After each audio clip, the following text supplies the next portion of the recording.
Viva Bem. 11h23, estamos de volta com hashtag e agora para falar de saúde, de prevenção, porque hoje, dia 26 de maio, é o Dia Nacional de Combate ao Glaucoma. A oftalmologista a doutora Paula Cassini já está aqui com a gente para falar hoje sobre sintomas, forma de prevenção dessa doença que atinge muitas pessoas, especialmente aqueles que já têm algum fator de risco, como diabetes ou outras doenças associadas. E pelo que a doutora Paula estava me contando, até fiquei assustada aqui. Bom dia, doutora Bom Paula. Dia, gente. Porque é uma doença que avança, nem sempre dá esses sinais claros e muitas vezes quando você percebe já está no nível avançado, Isso né, mesmo. doutora? O glaucoma é uma doença silenciosa que afeta o nervo óptico. Então, muitas pessoas associam o glaucoma à pressão alta do olho, mas isso é só um fator de risco. A doença mesmo, ela ocorre no nervo óptico e ele vai sofrendo uma deterioração, fazendo com que a pessoa perca a visão de fora para dentro. Então, é como se ela fosse enxergando dentro de um telescópio, uma lupa, né? Então, a visão vai ficando restrita àquele campo de visão tubular. E isso só acontece quando o paciente já perdeu em torno de 70% da tua visão. Então, o diagnóstico precoce é a principal forma de impedir o avanço da doença. Muitos casos, quando a gente fica sabendo de alguém que tem diabetes tipo grave e que acaba perdendo a visão, é por conta do glaucoma?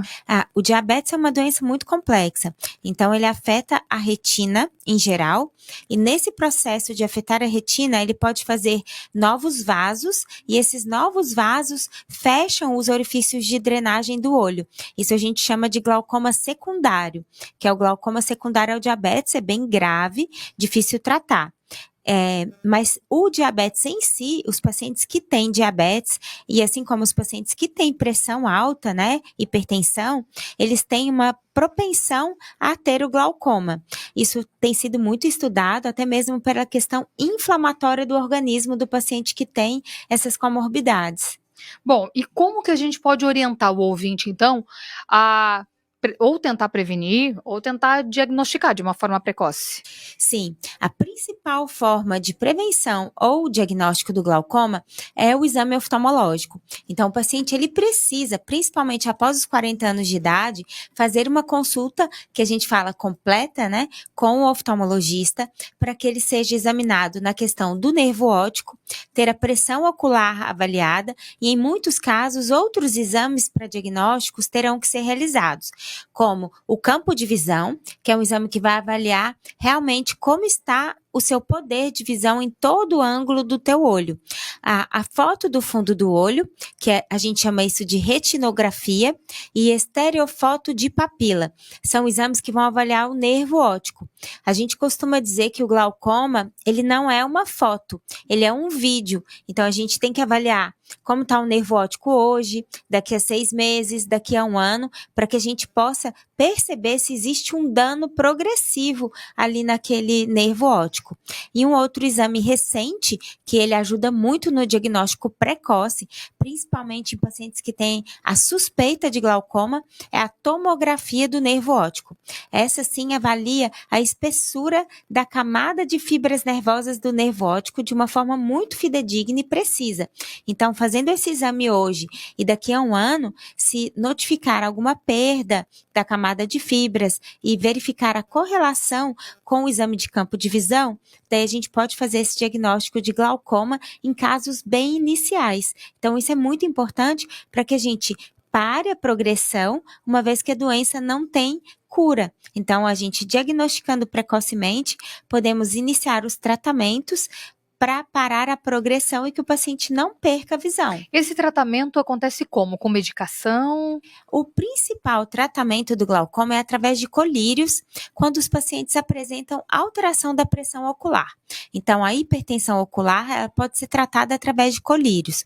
Outros tratamentos que estão disponíveis hoje, que são muito modernos, são a trabeculoplastia seletiva com micropulso, que o médico ele faz pequenos tiros de laser de baixa potência na região onde é o ralo do olho, onde faz escoamento da água do olho, aumentando os orifícios de drenagem e muitas vezes retirando os colírios. Então, é muito eficiente. Um outro tratamento que a gente tem disponível para casos iniciais e casos médios, no paciente que tem provavelmente uma catarata associada, é colocar microstents no olho. Esse tratamento é bem moderno, ele foi aprovado no Brasil recentemente. Então, numa pequena cirurgia, o médico coloca esse microstent de drenagem e muitas vezes realiza a cirurgia de catarata junto. O pessoal até está mandando mensagem aqui, porque tem eu estou sentindo até uma grande preocupação para esses atendimentos via SUS, porque a gente sabe que é mais difícil, né? E você está falando de um tratamento que é super avançado. Sim. Não sei se já está também na rede única de saúde, né?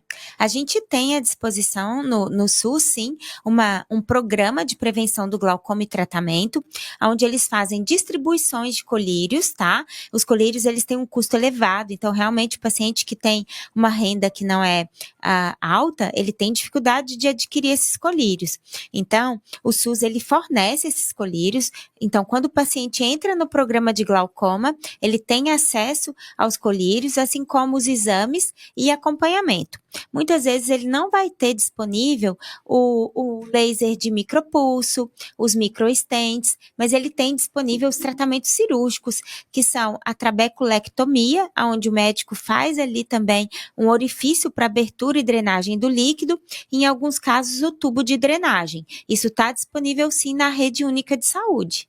Tem mais perguntas chegando do ouvinte aqui, deixa eu só confirmar com a produção, porque se o repórter CBN estiver chegando, a gente faz um intervalo rapidinho e depois volta com a doutora Paula, ainda não? Então tá, a hora que estiver chegando aí o sinal da rede, a gente interrompe um minutinho a nossa entrevista, claro, e volta depois. Essa pergunta é do Anderson. Oi, Anderson, querido, sempre aqui acompanhando a CBN, e ele pergunta, quando o paciente, né, quando a pessoa vai numa consulta com oftalmo, para qualquer que seja, né, para prevenção ou a consulta, sim, é feito um exame de glaucoma ou você tem que chegar lá e pedir em específico, olha, quero saber se não tenho glaucoma?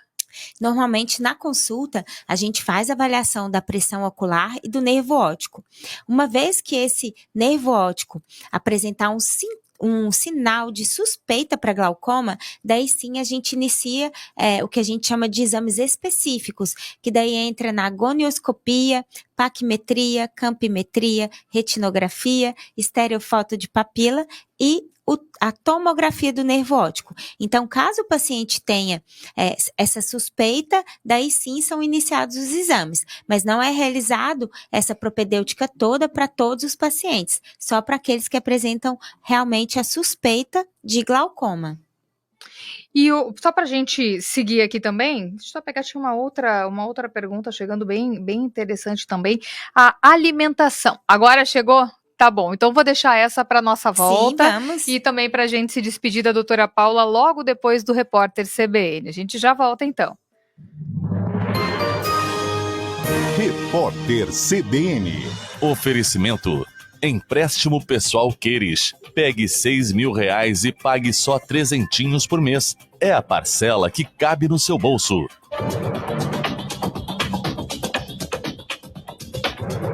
Sexta-feira, 26 de maio de 2023. Os gastos de brasileiros no exterior somaram $1.230 bilhões em abril. O resultado representa alta em relação ao mês anterior. Em março, o montante chegou a pouco mais de R$1 bilhão. Apesar da elevação verificada no período, as despesas ainda não retomaram ao patamar de normalidade pré-pandemia. Também pesaram no resultado fatores como o nível da atividade econômica e a valorização do dólar. Os dados foram divulgados pelo Banco Central. Uma juíza da 4ª Vara Criminal de Floripa. 11h37, de volta aqui para encerrar nossa entrevista com a doutora Paula Cassini a respeito do Dia de Combate ao Glaucoma. A pergunta que veio do nosso ouvinte aqui também, da nossa ouvinte, aliás, sobre alimentação. Doutora, influencia ou que tipo de alimentação que pode ajudar a gente ter uma visão melhor ou tentar prevenir o glaucoma? Bacana. A alimentação, ela tem uma influência indireta no glaucoma. O que isso quer dizer?